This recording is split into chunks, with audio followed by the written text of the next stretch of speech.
Thank you very much. Thank you. Well, it's a great honor for me to be back again. I am an alumna of She Shares and had the opportunity to be here last year. It's a fantastic organization, and Karen, the two Karens and everyone involved have just done such a terrific job bringing together community leaders in Sacramento and from beyond. But they asked me to come back today because I had the opportunity to serve with Secretary Napolitano in the Obama administration. But I met the Secretary many years before that, back in 2006. She came to see me because she was raising support for the Arizona Democratic Party, and somehow I got on her list. And we had about an hour together, and Governor Napolitano at the time was so extraordinary in the way that she talked about not just her passion for her state, but her vision for the United States. And probably the thing that I remember the most from that conversation was at the end when she said to me, you know, Eleni, the most important thing for us as women is that we have to help each other. It's the single most important thing that we can do.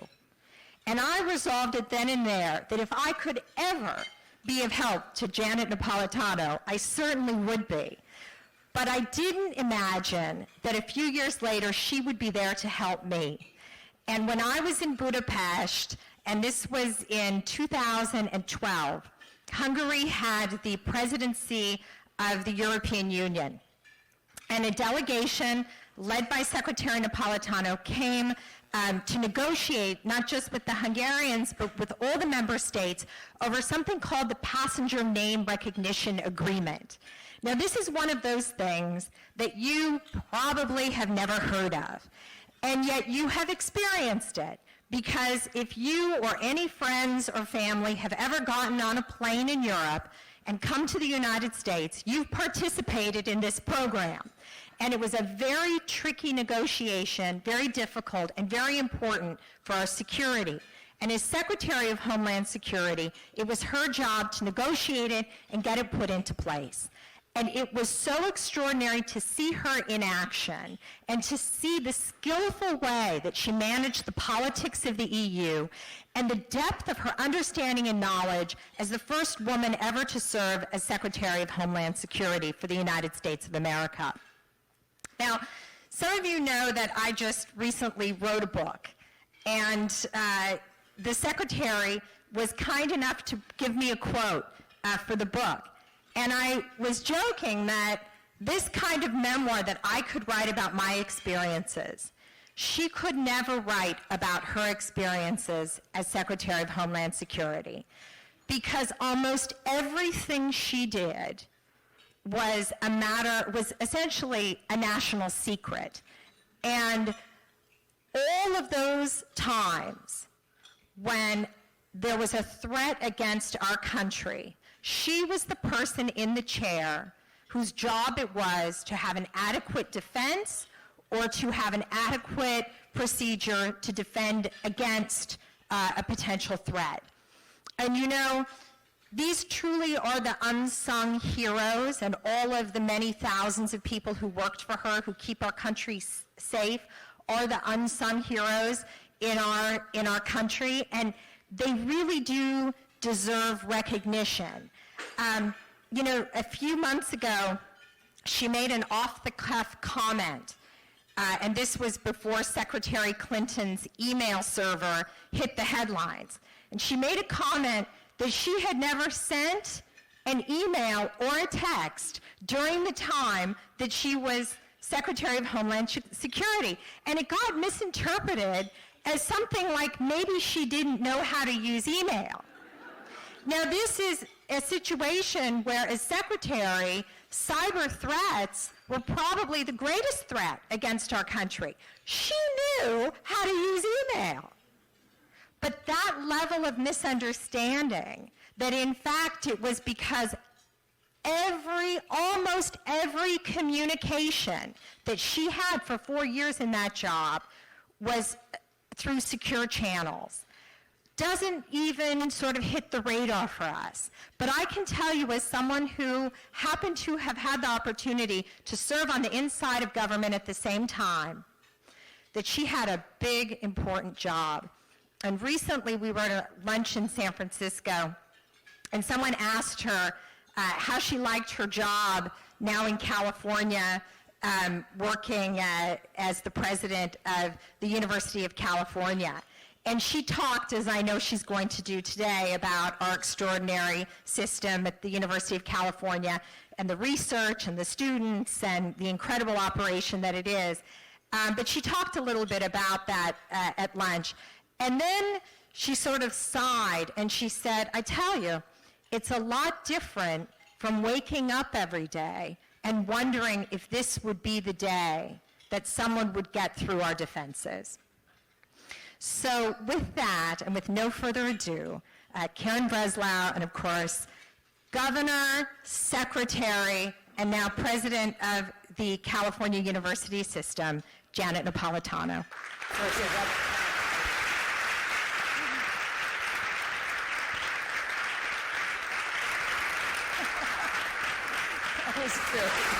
thought you were going to make an opera. She's an opera lover as well, and if you want to hear more about that, you can read my book, which is on bookshelves in Sacramento. Thanks, Lenny. Okay. I'm going to hand it. Thank you, Eleni. And welcome everybody to She Shares.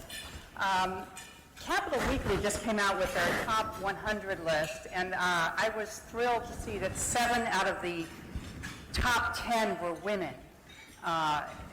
Today's guest being one of them. And I just want to share with you a few highlights. Eleni gave us a hint of who we're dealing with today. Janet Napolitano was the first woman valedictorian of her class at Santa Clara University, the first woman Attorney General of Arizona, the first woman governor to win re-election in Arizona history, the first woman to chair the National Governors Association, the first woman Secretary of the United States Department of Homeland Security, and now, as you know, the first woman president in the 157-year history of the University of California.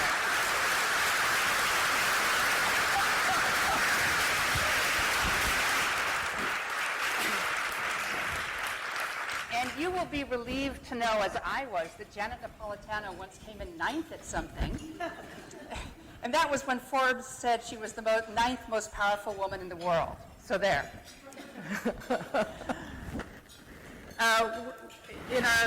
One of our guests just said she's really a total badass, and so I'm going to go with that. I think it would have saved us a few minutes, but just to establish. I want to ask you first, Janet, who or what gave you the idea that you could be first at everything? Well, first of all, I haven't been first at everything, so let me just disabuse everyone of that notion.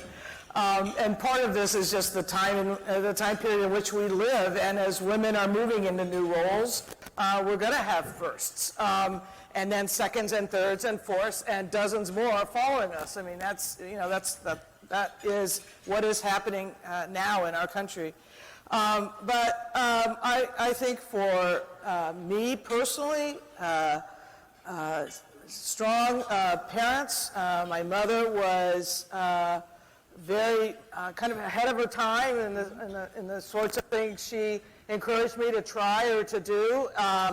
And my dad was similarly so. And basically, they were the kind of parents who weren't helicopter parents. They didn't come in and do this or do that, but they basically said, if you're interested in this, that's fine, but you got to work at it. You can't just mess around. So I got that sense of, if you want to try something new, try it, but put some skin in the game. And your father was a professor, and what did your mom do? My mom was a homemaker, and I'm the middle child of 3. I don't know what that means. They always say middle children.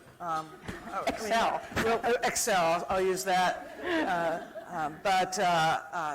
She was that and very active in the community in a number of different ways. So who mentored you as you were coming up? Your parents obviously played a key role. Anybody else? I grew up in Albuquerque, New Mexico. I'm a public school product, and proudly so. I had some wonderful teachers growing up, and that was always very helpful. And as I got into my career as an attorney, I was very fortunate. My first boss was a woman, the first woman actually to be the chief judge of the U.S. Court of Appeals for the Ninth Circuit, Mary Schroeder, and she's been a mentor and remains a mentor for me. And then the senior partner at the law firm that I joined, a man named John Frank, who's known in legal circles very well, but you may know him. Have you ever heard of the Miranda warning? You know? Oh, yeah. Well, that was the pro bono case of my law firm, and he was the Miranda's lawyer. So we actually had lawyers walking around the firm who had police wallet cards with the Miranda warning on them, signed by Miranda. But they were very important as I was getting started. So you once said in a speech that as a society, we do a good job at squelching the innate ability or ambition of girls to be leaders. How do we fix that? Where do we start? The earlier the better, and because you see those behaviors change, it's a hard thing. It's inchoate in a way. It's hard to put your finger on what happens, but encouraging girls to speak out in class, to chair the committees, to make the oral presentation.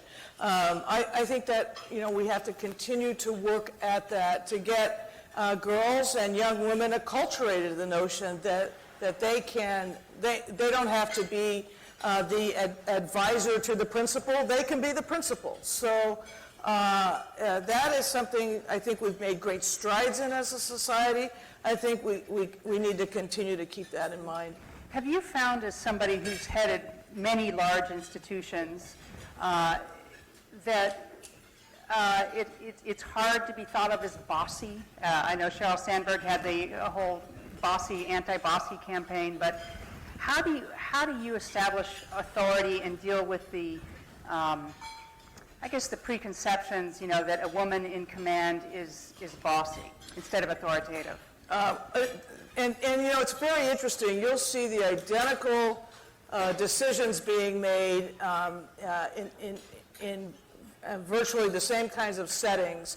And for the man, it will be authoritative, and the woman, it's bossy. And you see it in the media all the time. You see it or hear it in how people talk. And it goes to that inchoate nature that we still have to work to recognize women as leaders. I do think, it was interesting when I was a lawyer, a trial lawyer. One of the first things I was told was, how do you appeal to a jury without looking like you're too shrill? That's another word. She's shrill. Yeah. There's another word that I won't use here because they're being televised. All those words. And I think one of the things I talk with young women about, particularly those who may be interested in going into politics, are things like pitch of voice and sound of voice, because too often I see really, really bright young women, and they talk with a little teeny tiny voice, and it's hard to hear them, and it's hard then to lend credibility to what it is that they're saying. And those are things that can be learned, and so we can help ourselves. Now, you came up through the legal profession. You, as you mentioned, you were an attorney, and then a U.S. attorney, then an attorney general. But one of the things that people may not know about you was that in 1991, you represented Anita Hill during the confirmation hearings of Clarence Thomas for the Supreme Court. Yeah, you can clap for that. I'm wondering if you could tell us what that experience was like and whether that prompted you to enter politics. It was terrible. It was terrible for Professor Hill. I thought it was terrible for the Senate. They really looked like deer in headlights, and to be in that committee room with those bright lights shining, and with a panel of men who had themselves never been the targets of harassment in the workplace, really trying to adjudicate, not about Tommy, they were adjudicating her. That was what that hearing was about. And it served, I think, a larger, in retrospect, purpose in that the issue of sexual harassment in the workplace became talked about. It became public. It was no longer this kind of unspoken thing that women just put up with. And so I think historically it was a very important hearing in that regard. But to be in it and to experience it, like I said, was terrible for Professor Hill. But it was a very difficult experience. I do think that hearing prompted a lot of women to think about elective office. And so the following year, 1992, was a so-called Year of the Women, and half a dozen or so, I forget the actual number, women were elected to the U.S. Senate at the same time. Imagine that. A number that hasn't budged since. Unfortunately. For me, that was the first time I was talked about as a potential candidate in my own right. And there was an effort to get me to run in 1992. I wasn't ready. I had done no work. I knew nothing about politics in that way. But I did start getting politically active, working on state legislative races and things like that, because I saw that panel and I saw what happened. And it was very important for my own personal development. So how did you work up the courage, or whatever it took, I suppose some money too, to run for public office? How did you do that? And what is your advice? So often women, despite their talents and their ambitions, are afraid to get in the arena. Yeah. How did you do it? You got to be a risk taker, no doubt, and you gotta run to win, but knowing you could lose. I'll tell you a funny story. So I called my dad to tell him I was resigning as U.S. Attorney for the District of Arizona in order to run to be the State Attorney General. And so there's this kind of moment of silence on the phone. Imagine getting that call if you're the dad. And he goes, "Now, Janet," he goes, I want to understand something. You were a partner in a law firm and you made X. And you resigned to be the U.S. Attorney, which is paid half of X. And now you're going to make no money for 9 months while you campaign so you can get a job that makes less than 1/3 of X. And I said, "That's right. That's my track." And he said, "Well, what are you thinking?" And I said, "I'm not worried." He said, "Why not?" And I said, "Because the trust fund you've had for me that you didn't tell me about, that you can tell me now. I'm hardworking. I'm independent. It's time to unleash the trust fund."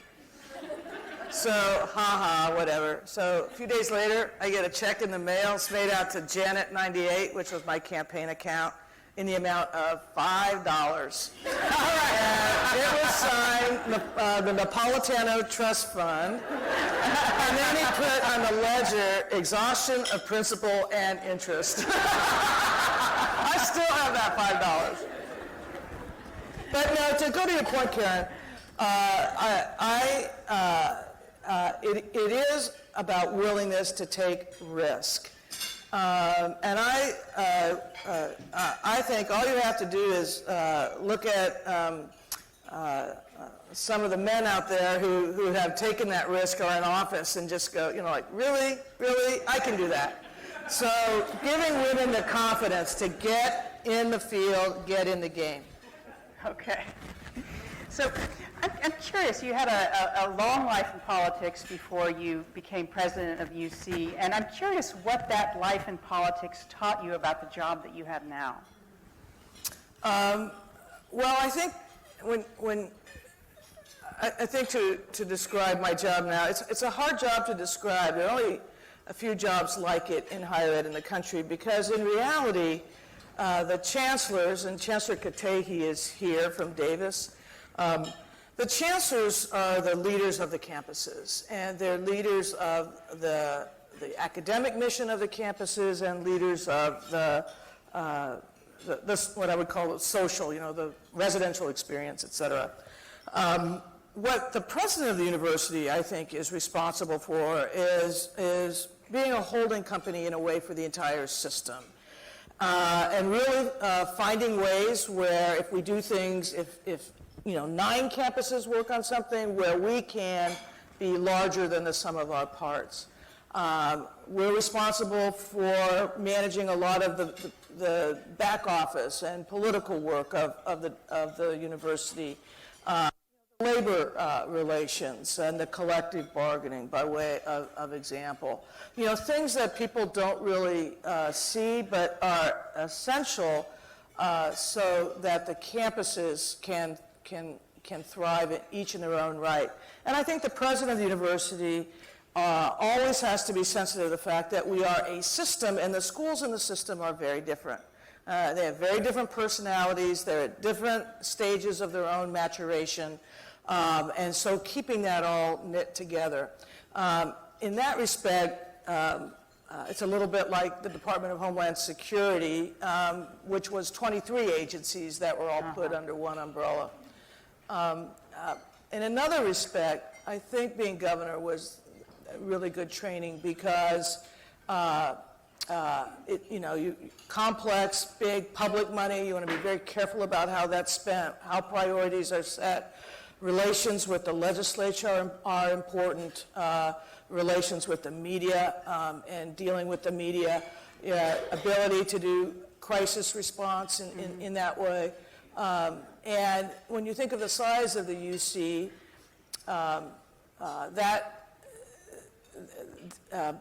running something like a state is pretty good preparation. The budget of the state of Arizona when I left was $9.5 billion a year. The budget of the University of California is almost 26. So it gives you a sense of size and scale that people can lose sight of. Your political skills were put to the test earlier this year in your negotiations with Governor Brown. And we had the Committee of Two, which Eleni talked about.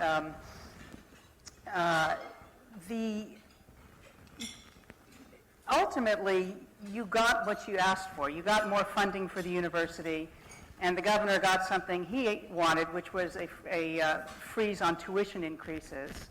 But it was a really rocky road, and obviously engendered, huge protests. I know you experienced many of those.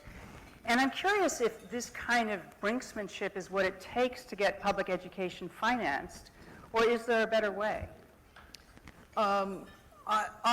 First of all, I think where we ended up was good for the university, but we're never finished because we always have to think, okay, how do we enroll more in-state students? How do we make sure they graduate? How do we shorten the time to graduate and maintain the level of quality that is associated with the University of California degree? Those are big challenges, and that's a very hard balance to strike, and it's not static. It's not like you hit a certain point, you say, okay, I'm done. So we always have to keep thinking about what's our mission, what's our purpose, how do we do it better, and how do we do it in an era where, as in many states, public dollars are no longer as available. And so we're going to have to change our way of thinking about some of that. We're going to have to think more aggressively about philanthropy, about how to increase those dollars, about how we do more with public-private partnerships. So that work of the university has to continue. In terms of the politics, I think it's going to be very important for me and others to continue to work with the legislature and with the governor to make sure that I'm not only listening to what they have to say, but they're learning about the university and what it is that we're doing.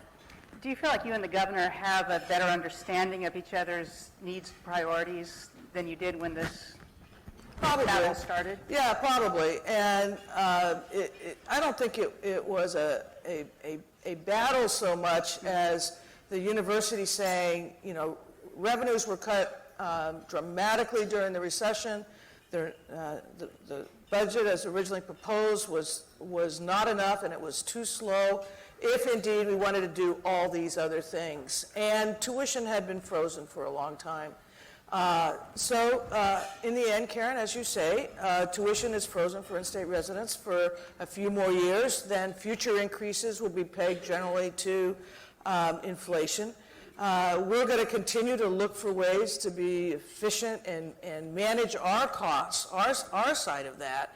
But we have to do it in an environment where people recognize the value of a research university. And if there's anything that was kind of got lost in this whole thing, I mean, the media like to portray it as a fight. The media always likes a fight.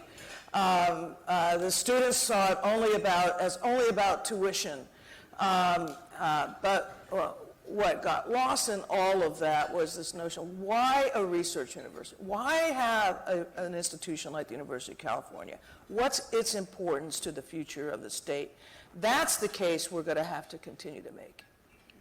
I think after cost, the number one concern that I hear from parents in California and from students is that there won't be room for them at a University of California that increasingly takes out-of-state students. And I'm wondering what you say to those parents and students. Well, first, I say we want to take all eligible California students. And in fact, we do take all eligible California students. If they're in the top 9% of their class, et cetera, and they've taken the A through G course requirements, et cetera, they still will be offered a place at the University of California. The rub is they may not be offered a place at the campus they wish to attend. And that's a serious issue for us. I think we clearly need to think about, and the regents will need to be thinking about, what is the right balance between out-of-state and in-state.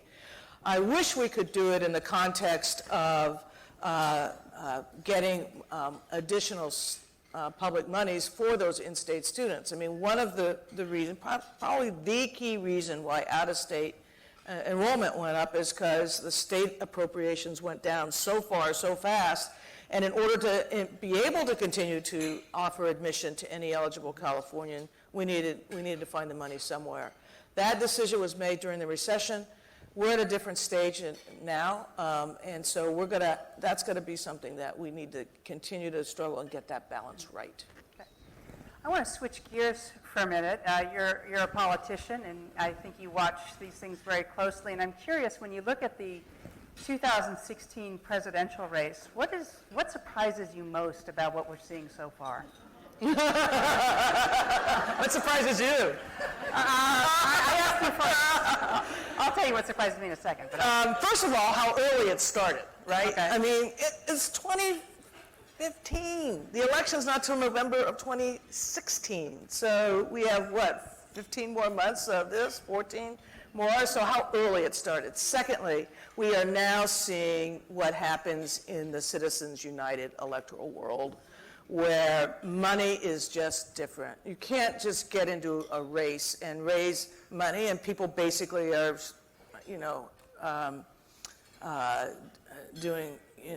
doing lots of fundraisers, and people, it's part of the early test. Can you get enough of a public base to raise the money? That's was one of the early ways to determine whether a candidate was viable. Now you need just a couple of people, and all of a sudden you're viable. And I think that's one of the reasons we see the Republican field so large, is because the post-Citizens United world is now coming to fruition.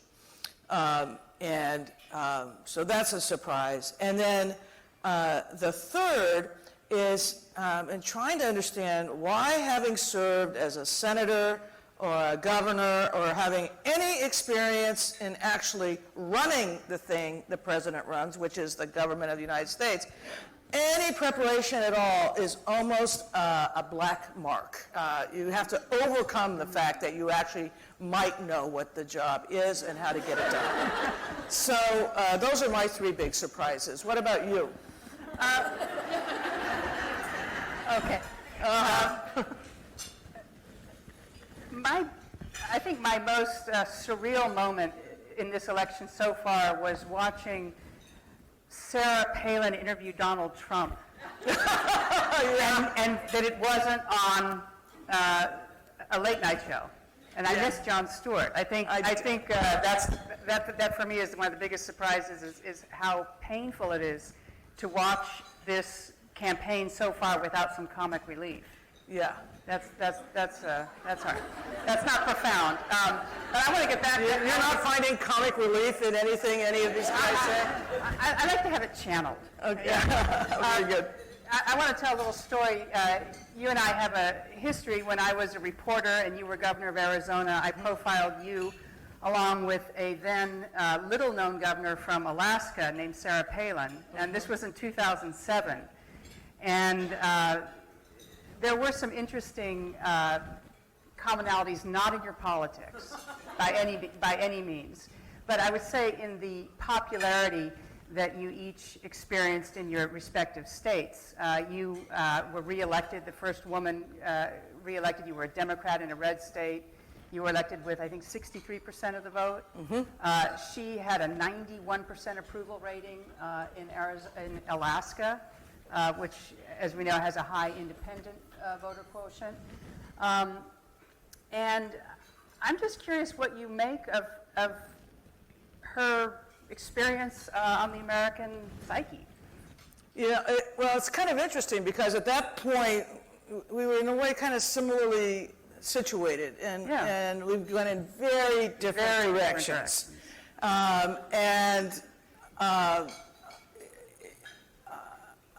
You know, I think she was a forerunner of the kind of reality TV aspect of politics. And I only mean that to say that, you know, figuring out what people listen to, who they pay attention to, what things resonate with them, it changes over time.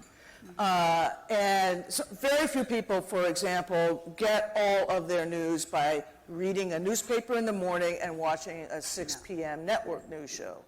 Very different. In a fairly short period of time, I think her experience and what she's made of it has really foreshadowed that.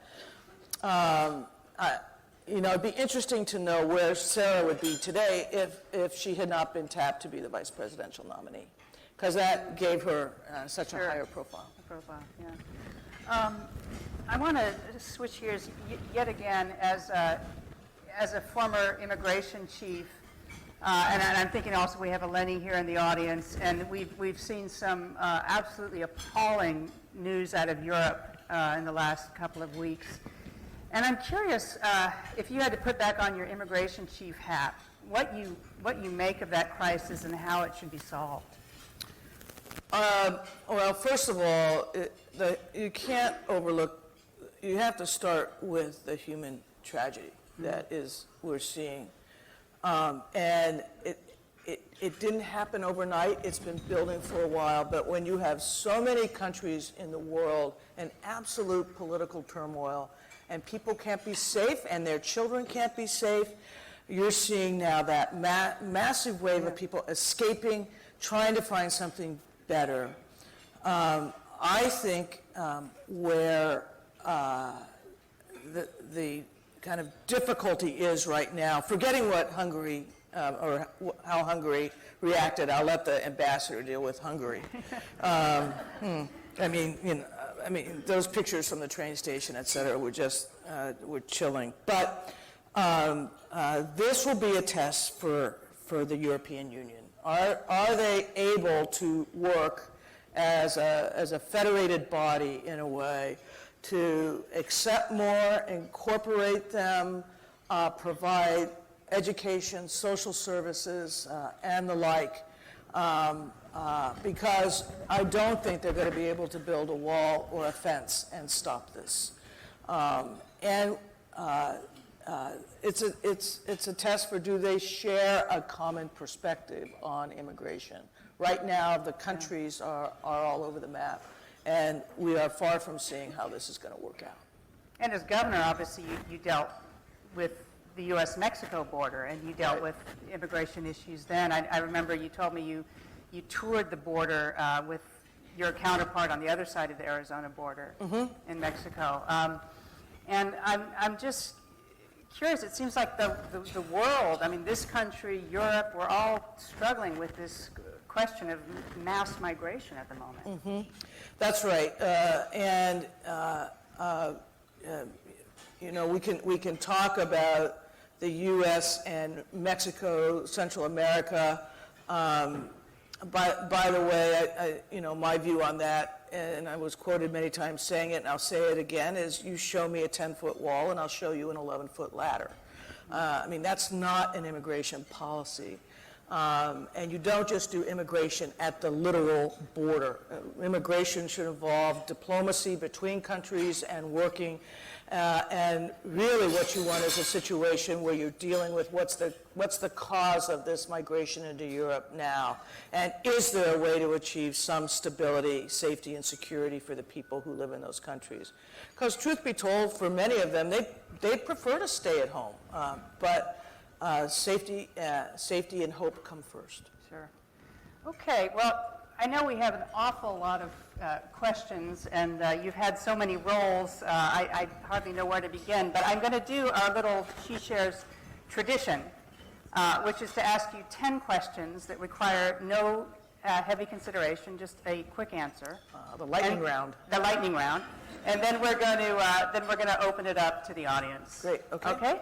So, first, what profession other than your own would you like to attempt? I would love to be an orchestra conductor. If you could have one superpower, what would it be? The ability to fly. What 3 words would you use to describe yourself? I would say, that's a really tough one. I would say... Indecisive? Indecisive, right. I would actually say decisive. Decisive. I would say I'm a risk taker in my own way, and I would say interested in many things, which I know is more than 3 words, but you get the point. Understood. Okay. What advice would you give your 18-year-old self? My 18-year-old self would my 18-year-old self would not would take more risks at that point. At the age Would of try 18. more different things. Yeah. Okay. What are the advantages of getting older? You know, I think experience really contributes. I think it gives you a sense of perspective and what matters and what doesn't. What book have you read recently that's impacted you the most? I'm a big reader. I should have used that in my 3 words. But I recently read a biography of Jonas Salk, which has had me thinking a lot about research and the whole enterprise. He was one of the inventors of the vaccine against polio, and also about public health in the United States, and then, of course, how the University of California ties into that. You're throwing a dinner party and can invite 3 women, living or dead. We'd bring them back to life. Who would they be? I would have Eleanor Roosevelt. I would have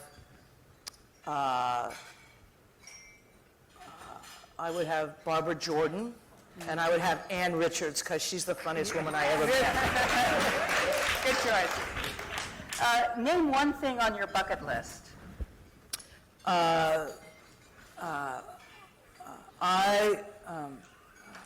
I would love to visit the ruins in Egypt along the Nile.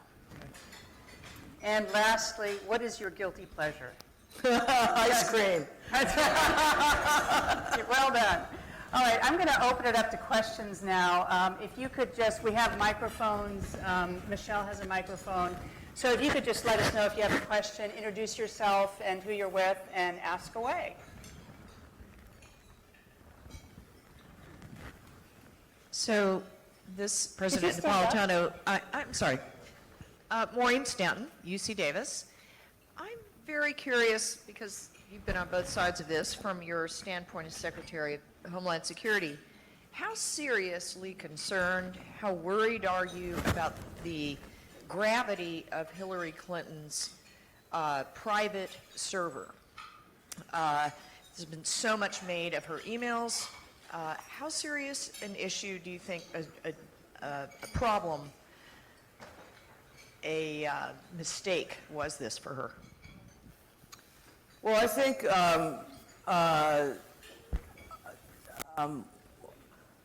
first, I think she's now acknowledged it. She's apologized for it. Do I think somehow super secret stuff was being inappropriately handled? I doubt it, very seriously. And one thing I would say, based on my experience, is that oftentimes Washington, D.C. has a terrific overclassification problem. Because it's easier to stamp something top secret than to actually read it. And so, and I would not infrequently, I'd be reading something and it would be stamped, secret, top secret, et cetera.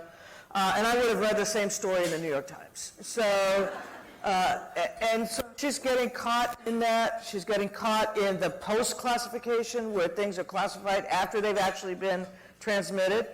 However, the real thing is we shouldn't even, it's a terrific distraction, because what she wants to do is talk to the American people about what she would do as their president and how she would lead us. And so to the extent it has sucked up the summer, I think we all would acknowledge it. It's a problem. But at a certain point, she's acknowledged it, she's apologized for it. There are a lot of other more important things to discuss. That's my personal opinion. Any other questions? Have we stunned you into silence? Yeah, there's a couple there. So you talked a lot about risk. Could you introduce yourself? Michelle Steve. What's the biggest risk you have taken, and did it pan out the way you thought it would, and would you take it again? Yeah, I think the biggest personal risk I took was actually to put my name out there as an actual candidate for public office. Because then everything is fair game. I didn't know whether I would like doing it. I didn't know how I would do. The first time I ran for office, I was 39. I was turning 40. And harking back to the Hill hearing and some other things, I kind of had a bug, but it wasn't a huge dump, but a kind of a little one. And I didn't want to be 80 years old wondering, coulda, woulda, coulda, should I have done it or not? And I'm glad I did it. I met a lot of great people. I actually enjoyed a large part of campaigning. That gets kind of lost in all this, but a lot of it's really kind of fun, particularly if you put yourself in the right mindset. I think it's very interesting to listen to people about what it is what they're looking for, what's bothering them, what they want to know, what your plan would be, et cetera. Yes, I would do it again, and I would actually recommend it to others. Over there? Jessica Can you Clark. stand up so we can see you? Sure.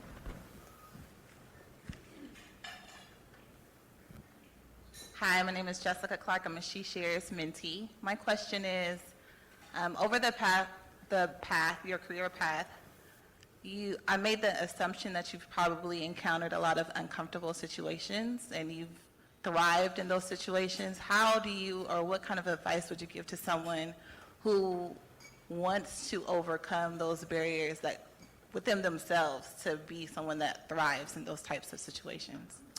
Yeah, I don't know about thriving, but I would say that, and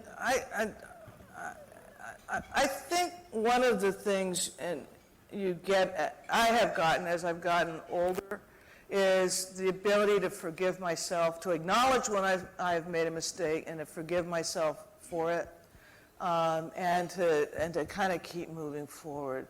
We all make mistakes. We make misjudgments. We misread a situation. Something comes out of our mouth we didn't want to have come out of our mouth. Something comes out of our mouth when a microphone is on that you thought was off. And, you know, I think I would say to my 18-year-old self, be more forgiving about perfection. And I would say to you as a mentee, it's okay to make mistakes. What you have to do, however, is be strong enough to acknowledge it and then keep moving forward. Other questions?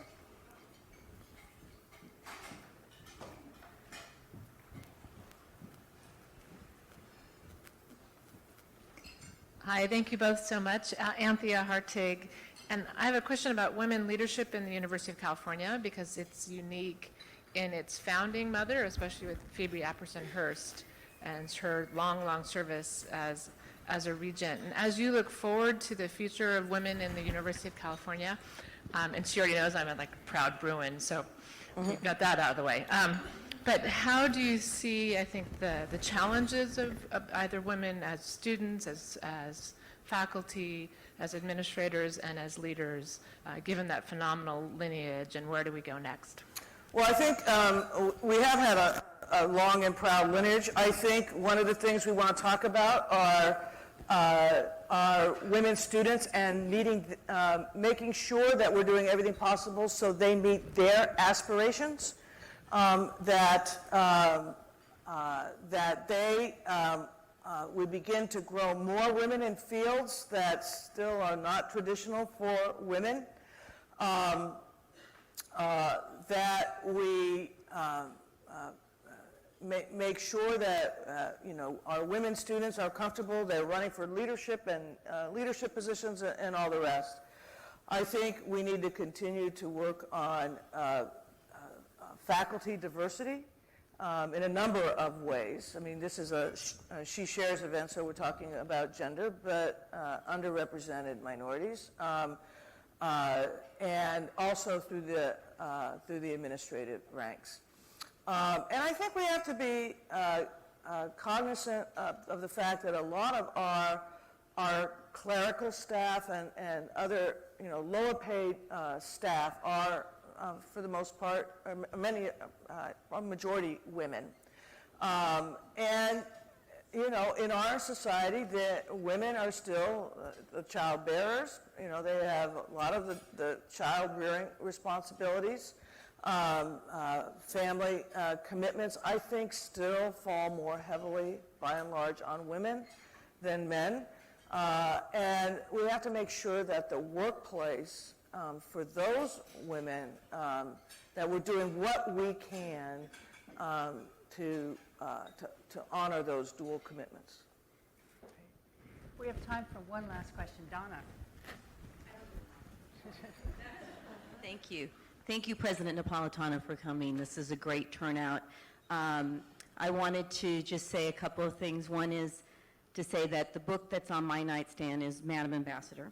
So we're very proud to have Eleni here. And I also wanted to mention that Secretary of Health and Human Services, Diana Dooley, is here, as well as the Consul General of Mexico. I do have a question. My question is, the University of California, everywhere I go, I meet so many people who have gone there, who have been participant in that, and I'd just like to see a show of hands of those of you who have attended UC or either graduate or undergrad, because I think it's probably pretty overwhelming. So, All right. thank you. Yeah, thank you.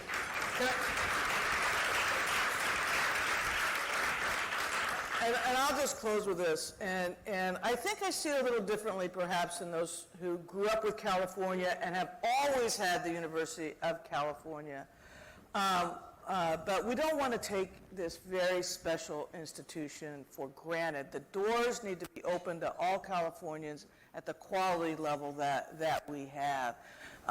And I can say, having been the governor of another state, I would have killed to have had a University of California. And I would also say that the economy of that other state would be very different if its leaders, its founders, had decided to put some real resources into a university at the get-go. It makes a huge difference in individual lives, but also for the state as a whole. So thank you all, the grads who are here. And for those of you who have children, get them ready. A great university. That's a great note to end on.